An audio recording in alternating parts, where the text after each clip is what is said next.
Bhagavate Vasudevaya.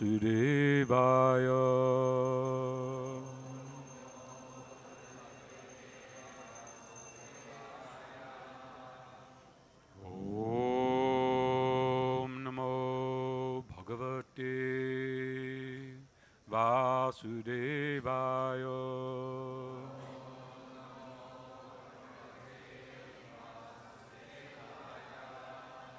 Om Namo Bhagavate Vasudevaya.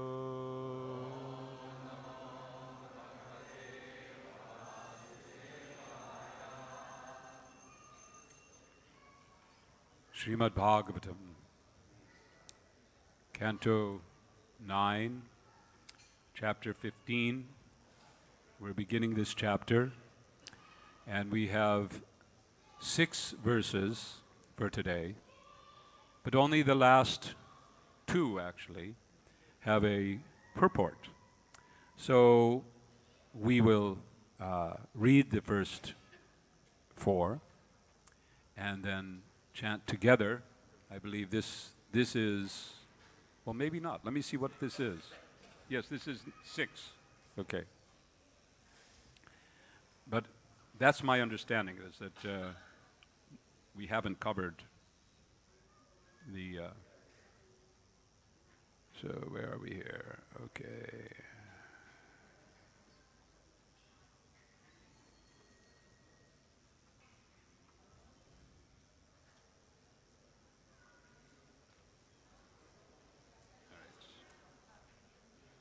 This chapter, by the way, is entitled Parashurama, the Lord's Warrior Incarnation. Should we read the introduction also? We're supposed to do that, no? So, this chapter describes the history of Gadi in the dynasty of Aila. From the womb of Urvashi came 6 sons, named Ayu, Shrutayu, Satyayu, Rai, Jai, and Vijay. Another Jai and Vijay. The son of Shrutayu was Vasuman. The son of Satyayu was Shrutanjaya. The son of Rai was Ekka. The son of Jaya was Amita. The son of Vijaya was Bhima. I think it's a different Bhima. Bhima's son was named Kanchana. The son of Kanchana was Hotraka. And the son of Hotraka was Janu, who was celebrated for having drunk all the water of the Ganges in one sip. The descendants of Janu, one after another, were Puru, Belaka, Ajaka, and Kusha. The sons of Kusha were Kushamo, Dhanaya, Vasu, and Kushanaba. From Kushanaba came Gadi, who had a daughter named Satyavati. We're going to repeat all of this, so I'm just going quickly. Satyavati married Richikamuni after the Muni contributed a substantial dowry, and from the womb of Satyavati by Richikamuni, Janmadagni was born. The son of Janmadagni was Ram, or Parashuram. When a king named Kartavirya Arjuna stole Janmadagni's desire cow, Parashuram, who is ascertained by learned experts to be a Shaktavesha of it, incarnation of the Supreme Personality of Godhead, killed Kartavirya Arjuna. Later, he annihilated the Kshatriya dynasty 21 times. After Parashuram killed Kartavirya Arjuna, Janmadagni told him that killing a king is sinful, and that as a Brahmin he should have tolerated the offense. Therefore, Janmadagni advised Parashuram to atone for his sin by traveling to various holy places. So now we'll read the first 4 of these verses. But first, I will get some water.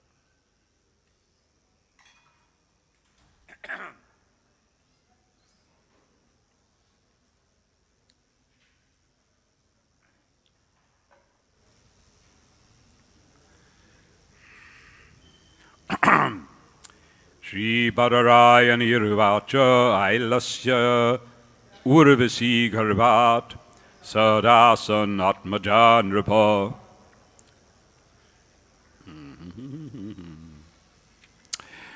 Ayu Shrutayu Satyaya Rayota Vijayo Jaya. Shukadeva Goswami continued, O King Parikshit, from the womb of Urvasi, 6 sons were generated by Pururava.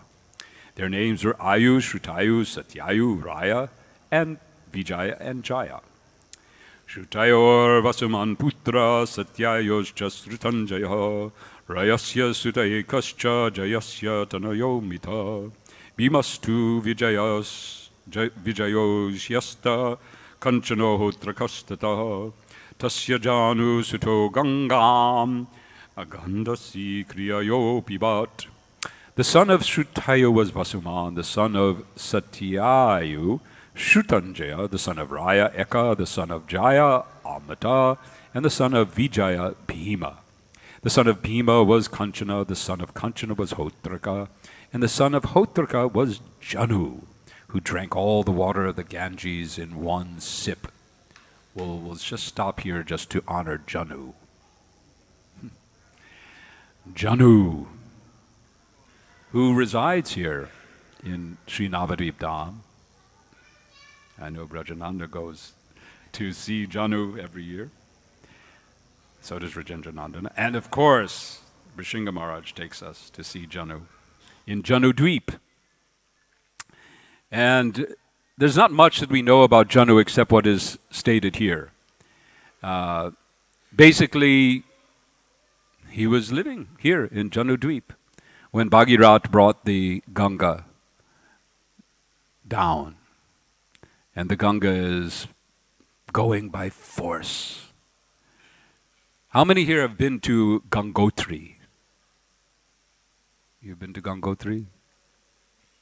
We went to Gangotri in 1990, what was it, 5, I think it was, 1995, to inaugurate the collection of this Sahasra Tirtha Jal for the Prabhupada Centennial. And anyway, that's a big whole story. But what I was so taken by is that in Gangotri, Gangotri is where the temple of Ganga is. Gomukh, where the Ganga comes out, is quite some distance from Gangotri today. But I imagine that because Gomukh is receding, the glacier is receding, that at Gangotri is where Ganga sprang forth. Because at that point, up till then, the Ganga is like this, stream, pebbly sort of, stream of water coming down, like you would normally find in a mountain stream. And then at that point, it all of a sudden becomes this gouging of the earth. The earth is like completely gouged, like somebody was the force of the river at that, and all up till then it's just kind of gliding along, and then all of a sudden it's just with this force, it is carving its way out. So Ganga, we know that one of her conditions, one of her concerns, Ganga was saying, what's going to happen? If I come down to earth, but who will receive me? I am so powerful. Who can receive me? And only Mahadev was able to do so. Mahadev received first the Ganga on his head, and then her power was controlled enough that she could come onto the earthly planet. But still, you can imagine the force of Mother Ganga, even today. So Janu was sitting peacefully at his ashram, and all of a sudden this river just boils down and destroys his fields. I suppose it must have threatened his ashram as well. Now Janu was not any ordinary rishi. And he became a bit disturbed. And he said, who's this? I don't know what he said, but anyway, he might have said something like that. and proceeded to drink the Ganga. Completely drink up the entire Ganga. And Bhagirath is because Bhagirath's in front, right? He's making the way for Ganga to come by, and I guess he didn't notice Janu's ashram over there, and he looks back and there's no Ganga. Ganga's gone. And he sees the Rishi. Oh, Rishi, please, we offended you. Please forgive us. Please return, Mother Ganga. And Janu becomes satisfied, and then from his ear, Ganga comes back out. But Janu continues to live there, and according to Navadip Mahatmya, he became overwhelmed at some point with the desire to see Krishna. He began to meditate on Krishna. And then within his mind, within his heart, Krishna in his Shyama Sundar form appeared,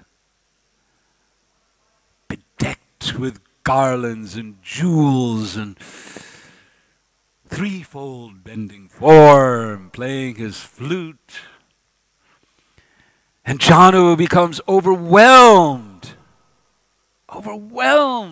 seeing the beauty of Shyama Sundar, and then all of a sudden, Shyama Sundar changes, becomes golden, loses his hair. He's a sannyasi. He's dressed in now saffron garments. And again, Janu's heart is stolen, and he opens his eyes, and there again is Krishna, Shyama Sundar before him. So that is what I've read. Janu Muni ki jai. So I hope many of you will accompany us to visit Janu. One of the most wonderful stopping places, if you're able to stay overnight on Parikrama, is in the land of Janu Dweep. So let's continue. Hare Krishna. Janostu purus tasyata balakas chatmanojakaha kata kusha kuchashyapi kushambus tanayo vasu kushanabas chatvaro gadirasat kushambuja. The son of Janu was Puru. The son of Puru was Balaka. The son of Balaka was Ajaka, and the son of Ajaka was Kusha. Kusha had 4 sons named Kushambu, Tansya, Vasu, and Kushanaba. The son of Kushanabu, there's a Babu, anyway, was Gadi. And now, there's only one of the verses here, so I'm going to read verse 5, and then we can do 6 together. Tasya satyavatim kanyam richiko yachatadvija varam vishadrisham matva gadir bhargavam abravit. All right. Now this is the verse on the board.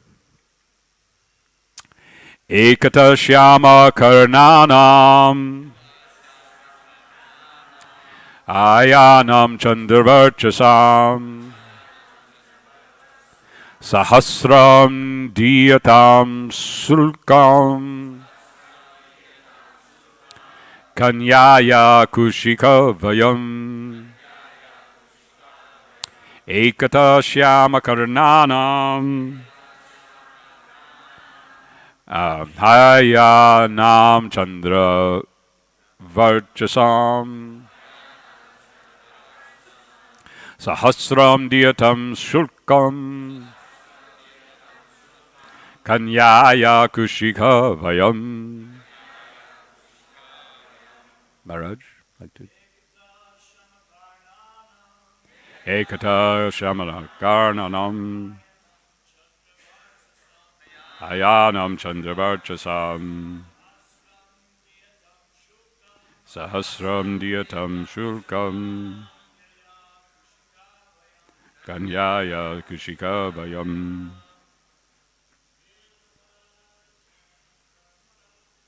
Ekada Karnanam.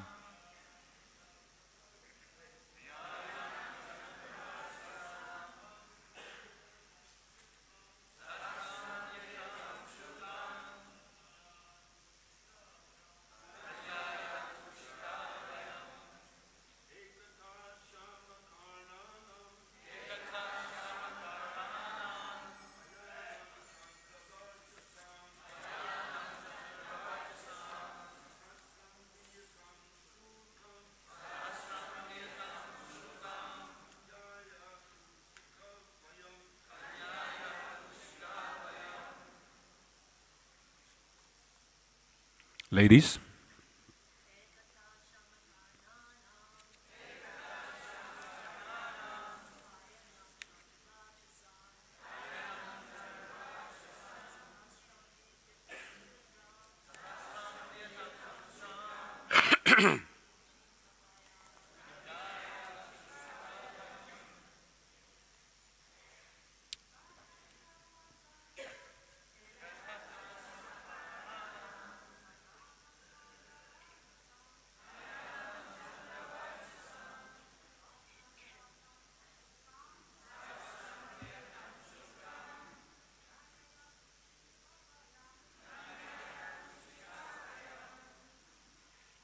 so we're going to do the synonyms for both verses.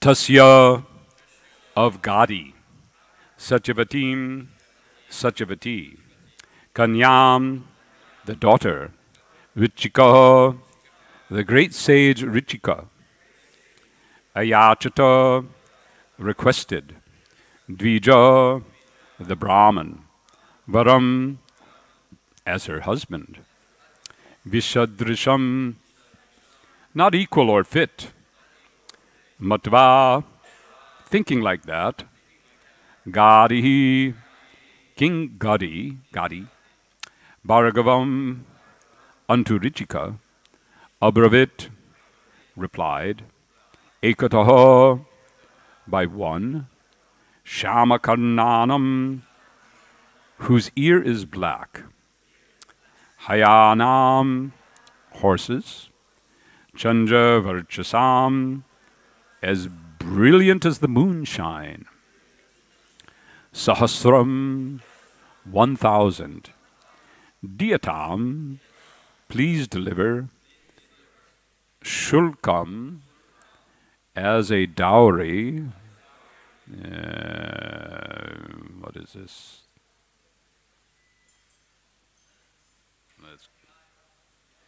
Okay, here we go. Kanyaya, to my daughter, Kushikaha, in the family of Kusha, Vayam, we are. Translation and purport by Srila Prabhupada. King Gadi had a daughter named Satyavati, whom a Brahmin sage named Richika requested from the king to be his wife. King Gadi, however, regarded Richika as an unfit husband for his daughter, and therefore he told the Brahmin, "My dear sir, I belong to the dynasty of Kusha, because we are aristocratic Kshatriyas. You have to give some dowry for my daughter. Therefore, bring at least 1,000 horses, each as brilliant as moonshine, and each having one black ear, whether right or left." Clever. Clever king, huh?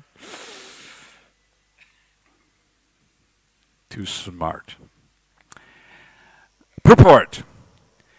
The son of Gadi was Vishvamitra, who was said to be a Brahmin and Kshatriya combined. And we'll find out later how this all kind of happens. Anyway. Vishvamitra attained the status of a Brahmarshi, as explained later. From the marriage of Satyavati with Richika Muni would come a son with the spirit of a Kshatriya. King Gadi demanded that an uncommon request be fulfilled before the Brahman Richika could marry his daughter. Hare Krishna. Om Ajnanatamrandasya Gyananjana Shalakaya Chakshmilitam Jena Tasmai Sri Gave Namaha Mukham Karoti Vachalam Bangalaya Kripatamaham Vande Shri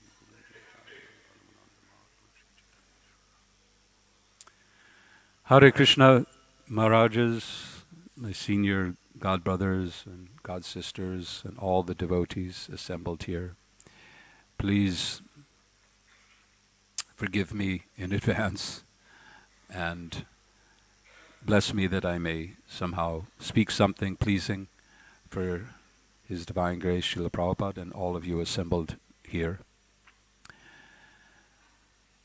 We're in these verses where we get to hear long lists of devotees in various dynasties. It gives the speaker a little bit of a challenge. What do you talk about? When you have a purport like this, which basically just gives a little more background to what's going on. Prabhupada hasn't really given us any philosophy here to talk about. He hasn't really given us any interesting points. Of course, we could go on and talk about Vishvamitra, but that's coming later on. You'll get to hear more about Vishvamitra.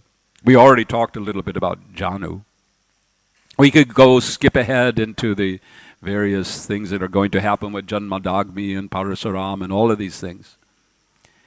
But I thought that since I was asked to speak, then perhaps this is one of those occasions when the speaker gets the opportunity to just choose what to talk about. And so I thought, actually I was a bit inspired by what we've been discussing, to focus on a topic which has also been on my mind, and perhaps some of you. And it's a topic that Srila Prabhupada mentioned various times. The topic of unity in diversity. Jai Radha Madhava. There is an education conference that has just begun here in Sri Mayapur. How many of you are here attending the education conference? I have just a few. I guess you're almost, because it starts, I think, soon, so people are getting ready. The conference opened by reminding us of Srila Prabhupada's first purpose for ISKCON. Those of you who have memorized can repeat with me.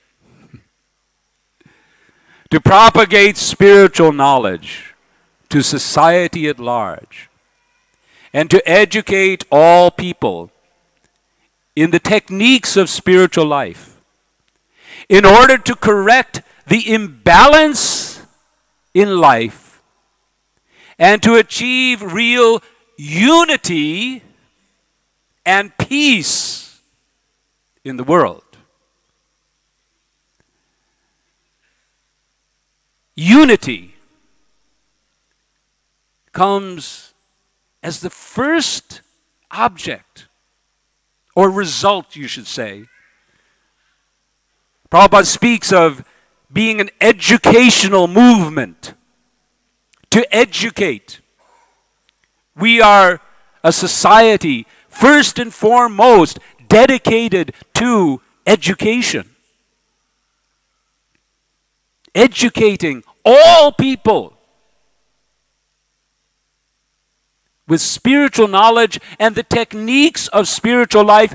Why? So that they can correct the imbalance in their lives.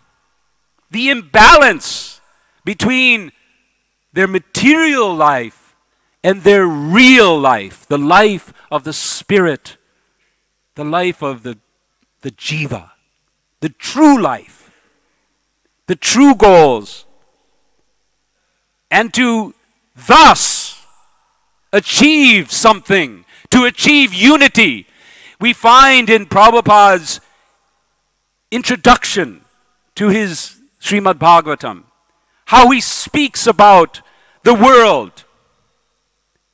He draws attention how people all over the world are looking for unity, looking for peace. We can see the time that Srila Prabhupada began his writing of Bhagavatam. He lived during two great wars. We call them World War I, World War II. Wars are continuing.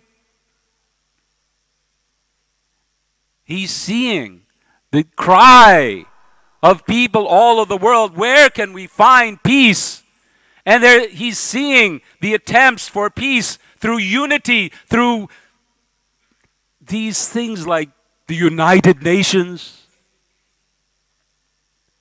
but without any fundamental principles, without spiritual knowledge. He could see there's no possibility. There's no possibility of unity without understanding where is the foundation of unity. And to be able to see unity in diversity. To accept the diversity in this world, the diversity in the spiritual world, and to remain fully conscious of the unifying principle. In the verses that we heard just before this, we heard a whole long list of personalities, all with different names. All those names, generally we can understand, indicate different qualities of these individuals. In the introduction, we heard about Kartavirya Arjuna. He's coming later.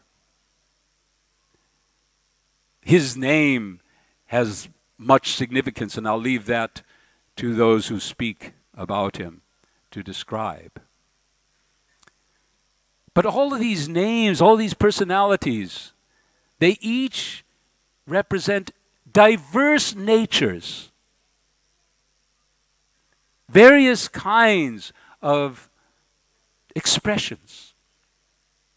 We also, here in this room, one by one, you look one to the other, we're all different. Externally,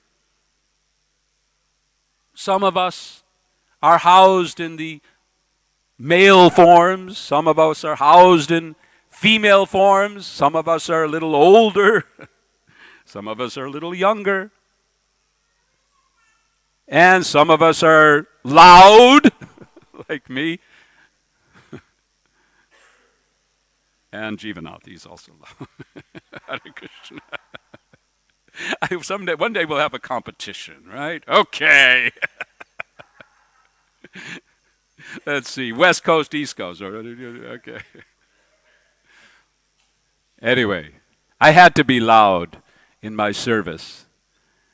My service My first service was simple. I joined the ashram in Toronto, and I had one of my first, actually my only real first job. I was a hippie, right? So I never worked, but I got a job. I was a carpenter. I was building, some partitions and some off. Anyway, so I joined the ashram, and they said, "Oh, what do you know? What can you do?" That's did some carpentry. So Rasananda, how many of you know Rasananda? You know Rasananda. Rasananda Das Brahmachari, who went on. He's a very interesting person because he studied medicine. He was in medical school when he joined the ashram. But what did he decide to do? To be a carpenter. And he went on to build Roth carts and so on. So he gave me some service. But I couldn't stay there, so in Toronto, being an American, and there was some problems. So I ended up in Buffalo. And there, my first service was temple commander. How many temple commanders here? Really? Well, when you're a temple commander, you have to learn to speak loudly. Wake up the brahmacharis. Get over here. Let's do this. So that was my first exposure to little loudness. But then it really got amplified when I moved to New York City. Because New York City is a constant din of noise. There's no quiet. Damodar Maharaj, you can attest to that, right? Does New York City ever get quiet? You're asleep at those. There may be some time, maybe at 2 o'clock in the morning, there may be a hint of little silence, which will be disturbed by sirens. Morning after New Year's Eve, yes, everyone's too hungover. Anyway, so New York City also, but not only New York City, but our Sankirtan. Where did we go for Sankirtan? Were you one of the team that went on the subways? Yes, the subways of New York. So not only you're in New York City, a terribly noisy place, but now you're probably the one of the most noisy parts of New York City, and you have to speak very loudly, so in order to get heard. And if you do, that's all you actually have to do. It doesn't matter what you say. You just have to be loud, and then people give you money. So anyhow, we're all very different. We have different personalities. We have differences in our strengths, our weaknesses. And we're all imperfect. We all look at ourselves. We look at the way we act. We say, "Oh, why did I do that?" Or what? We're always making mistakes. We have so many imperfections. And Srila Prabhupada, he called us. He called us to come, to rise above. To rise above our differences and all of our different ways of looking at things, and to unite. To unite. To unite in Krishna consciousness. To unite in knowledge. To unite in understanding that we are essentially all one and the same parts of Krishna. Mamai vansho jiva loke, jiva bhuta sanatana. We are all anshas. And not only that, we are each and every one of us, we are entirely loved by Sri Krishna. He loves us all equally. We are all entirely loved. Now, we may not love each other. It is our condition, our material condition, that we ignore our unity. We ignore that we are one as all parts of Krishna. And we focus on our differences.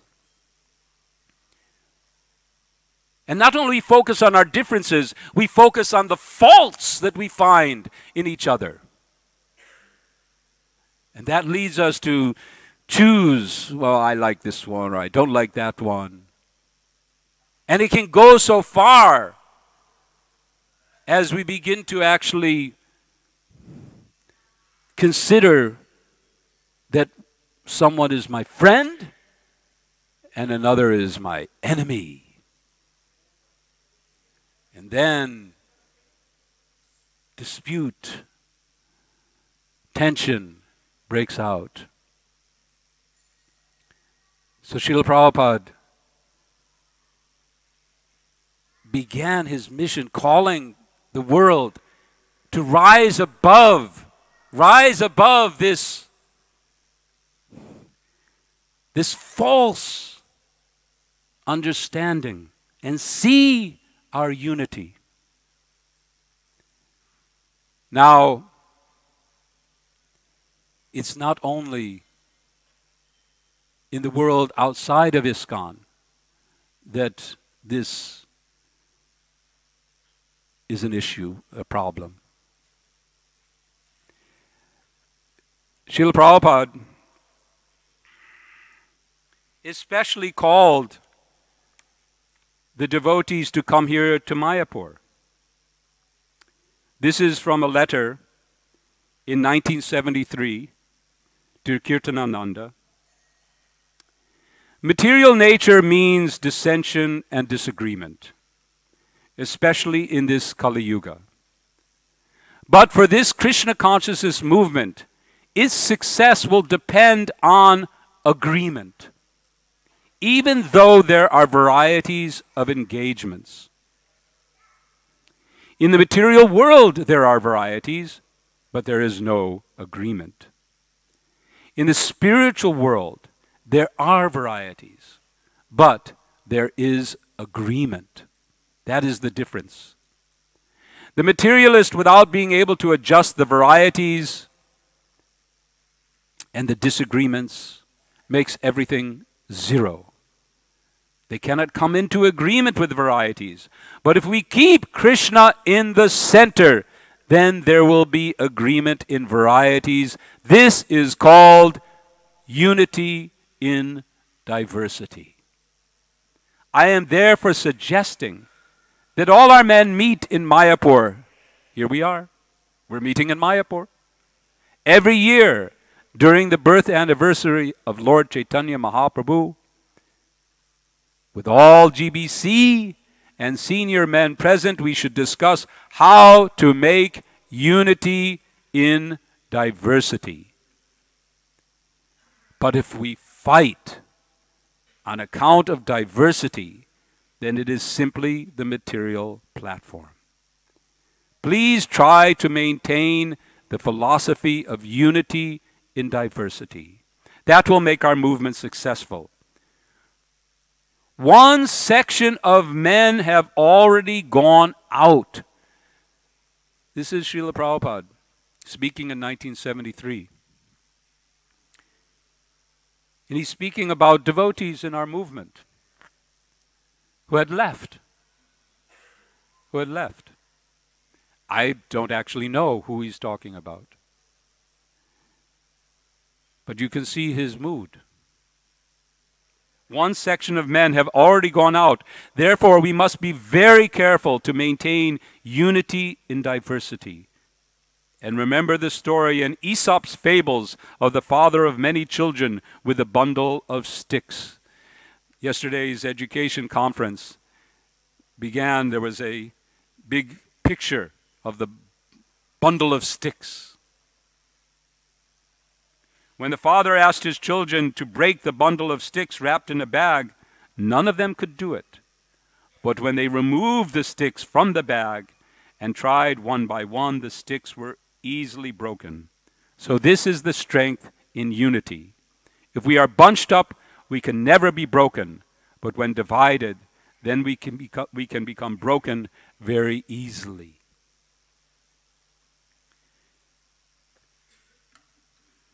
Diversity. Diversity begins, of course, in our natural way that we are, different kinds of people, different tastes. I like pizza, he likes samosa, whatever. So there's some natural differences in our individual tastes. There's, of course, yesterday we heard about differences in languages. It was suggested that we should all unite behind a single language, Sanskrit. That would be wonderful. Maybe in future generations. That's what our education conference is. Part of what they're talking about is how to educate future generations. I would suggest that at least we should know the words that we sing, perhaps as a starting point. We all sing Sanskrit prayers every day, so start with learning the meaning of what you're singing, and avoid some of the mispronunciations. I'll take the opportunity to whoever's listening who sings Mangalarti, I'll take the opportunity to please request them to pronounce Yasya Prasada and then Yasya Prasada differently rather than doing it the same and mixing up the whole meaning. Anyway. So we have differences in language, we have differences in our backgrounds, differences in the way we see things. But there's one difference, one diversity, which I think is probably the most difficult for us as a movement to deal with. And that's the diversity in how we see our spiritual master, Srila Prabhupada, our founder Acharya, and his words. There are various issues in our movement that have in the past caused many men. Prabhupada is talking about one section has already gone out. Well, in our experience since 1977, we've seen several sections go out. Several sections. And if we look to see what was it, of course, on the one side we can find some fault in the management of the issues, but basically there was disagreement on how to interpret Srila Prabhupada, how to interpret his words. Srila Prabhupada is fairly unique in the history of religion, in that practically every word he spoke is recorded. We don't find this in older, or even in our own sampradaya. We have Chaitanya Charitamrita, we have authoritative shastras, great devotees who have given us the words of the most important and meaningful words of Chaitanya Mahaprabhu and his associates.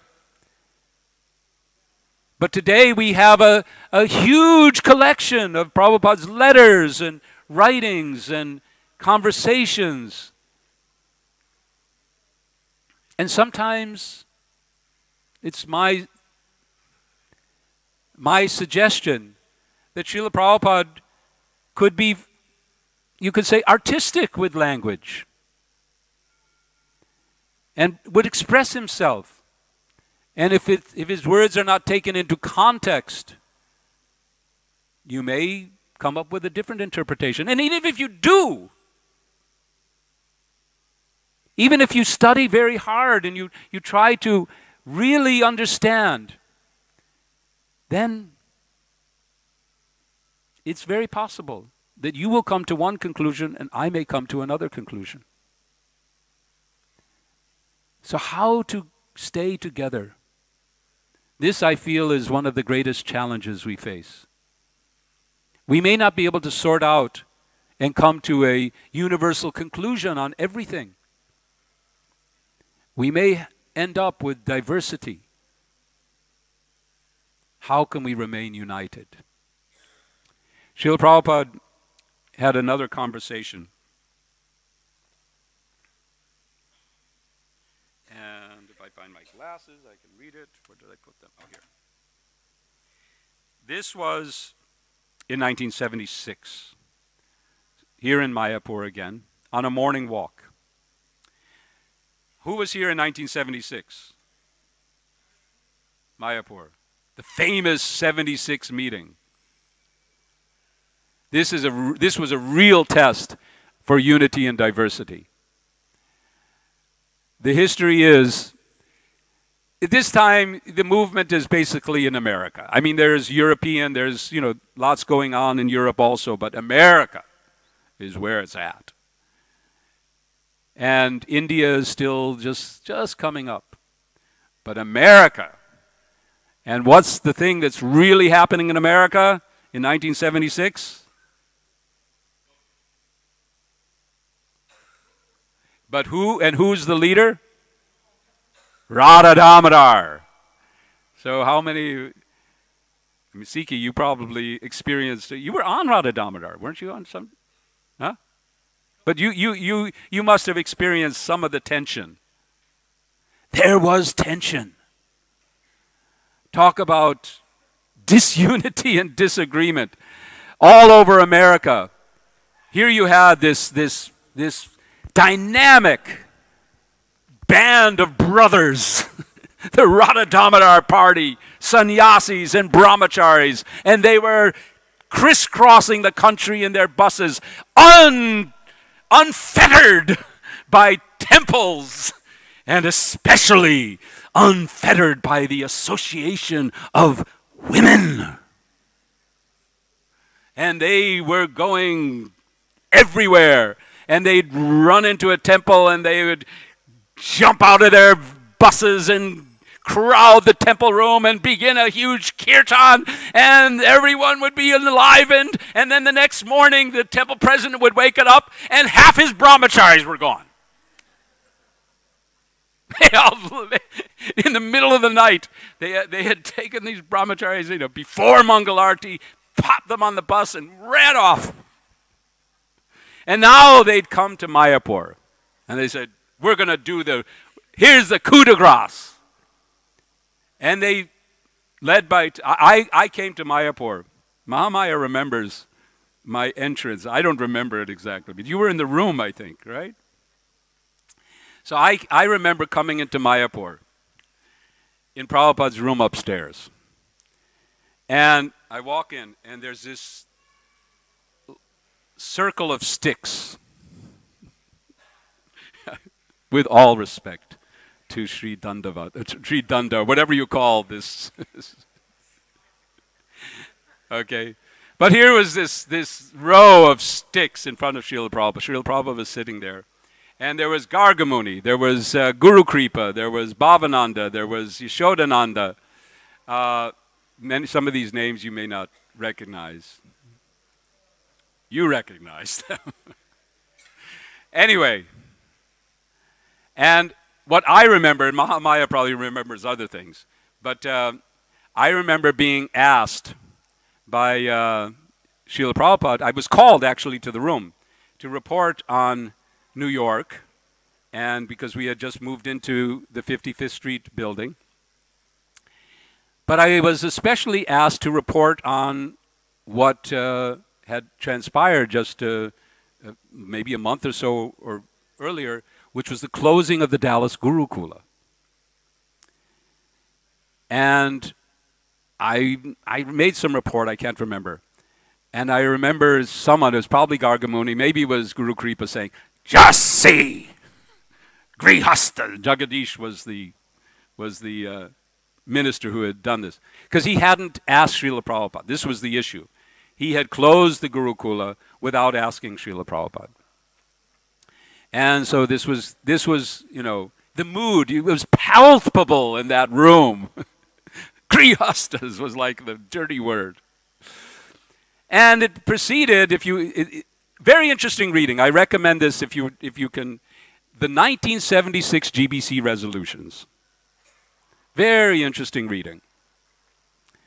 And you see the progression. First there's resolutions, and you'll see some, this is before, now the GBC edit their resolutions a lot. But this was like, this is it. And so there's a resolution there that says basically, all women out of the temples, all grihastas out of the temples, all temples should be occupied only by sannyasis and brahmacharis. And if absolutely necessary, then possibly a grihasta might get some maintenance from the temple if it's absolutely can't be done any other way. Those are not the exact words, but that was the mood. There's 3 stars in front of that resolution that says, which later on in the footnote says, omitted. What happened is that the Grihasta temple presidents arrived shortly after these resolutions of the GBC, and they started meeting, and they said, wait a minute. And then they came to Srila Prabhupada, and Srila Prabhupada, it's a long story, but basically this was when Srila Prabhupada said, Tamala, time for a change. Now you go to China. And you'll see, if you read those resolutions, you'll see how it all gets changed, etc. And one of them is that, don't, anything of this bodily distinction, it's very interesting. But anyhow, this is 76. Here Prabhupada is talking. And again, they're talking about attraction between men and women. So Bhagavat, this is another brahmachari, a point about attraction and aversion, that there's a complaint that sometimes there's too much aversion on the part of the brahmacharis. But isn't that not a quality? To a point a brahmachari should have a healthy contempt for sense gratification. Prabhupada, I do not follow. Push to Krishna. He's saying that sometimes the brahmacharis, even the sannyasis, they may have a very strong aversion towards association with women and or household or life, things of this nature. And sometimes the grihastas will criticize the sannyasis and brahmacharis that this is fanaticism, or it's to the other end, it's just as bad as the enjoying spirit because you're meditating on the same thing, but only you're adverse to it. So what is the Bhagavat's question? What is the condition? Is it better to be neutral or to be averse? Tamal Krishna. Neutral. Prabhupada. These are all fanaticism. Real unity is in advancing Krishna consciousness. Kalo nasteva nasteva. In Kali Yuga, you cannot strictly follow. Neither I can strictly follow. If I criticize you, if you criticize me, then we go far away from our real life of Krishna consciousness.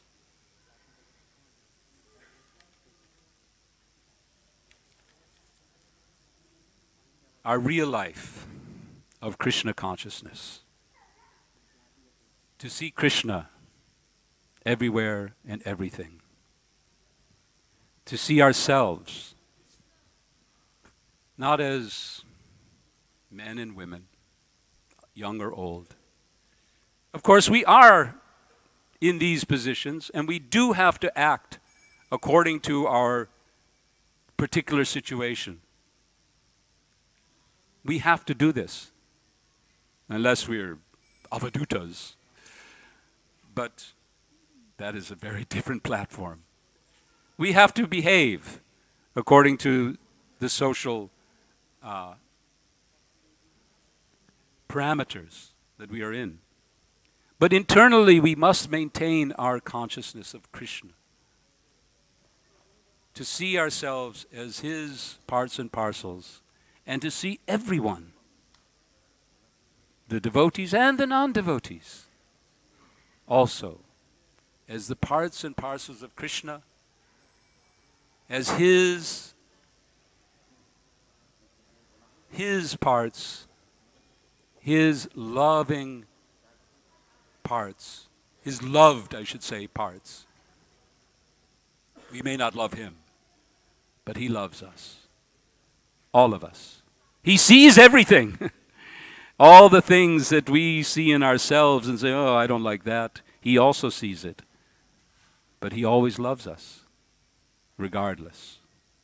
And if we can have a spark of that, as Srila Prabhupada did, as Srila Prabhupada expressed, that ability to love, then we will find ourselves in real Krishna consciousness. Hare Krishna. Thank you. So time is up. So I think we'll just end here. Although unless somebody has a burning question, comment, feel that my class was totally imbalanced and really not the right thing to say, so they've got to correct me, please do so. Oh, yes, Krishna Rupa.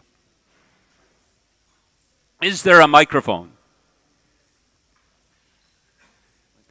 Because I don't want you to have to shout like me. Okay, we won't compete then. Here's the microphone.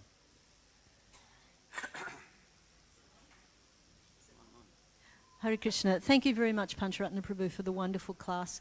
I too was actually in that in Prabhupada's room when you arrived in 1976, and I do remember thinking, what an articulate, gentlemanly brahmachari this person is. Hare Krishna. And you've retained your qualities of being a gentleman all these years, so it's very nice to see. But I just wanted to add something in the historical context about that time when there was this shift to try and have the women and grihastas removed from the temples. And around that time, Harisori Prabhu, I believe, was the Prabhupada's servant. And he'd asked me to make this little orange silk handkerchief for Srila Prabhupada because Prabhupada had a slight cold. So I made the handkerchief, gave it to Harisori to give to Prabhupada. When Prabhupada left Mayapur, Harisori gave it back to me.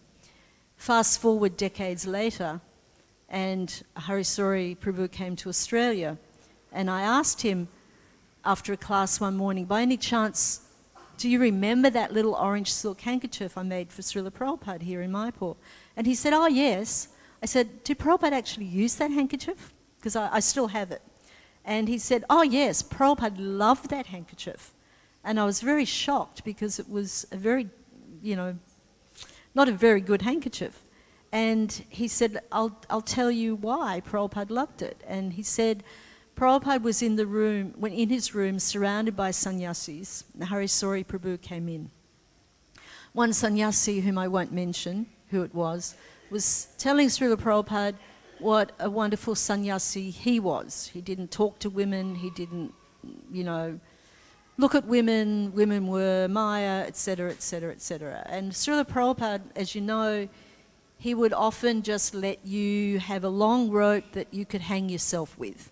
So he wasn't saying anything. He was just remaining silent and looking down, while the sannyasi was extolling his virtues of renunciation. And then Harisori took that opportunity to give my little handkerchief to Prabhupada. And Harisori told me that when Prabhupada got that handkerchief, he beamed from ear to ear. And he looked at the sannyasi holding this little handkerchief. He looked at the sannyasi and said, and I will always take service from my spiritual daughters. So it's a very wonderful story that I wanted to share. Hare Krishna. Thank you. Thank you. Hare Krishna. Thank you. Hare Krishna. May your day be wonderful in service to Krishna. Hare Krishna.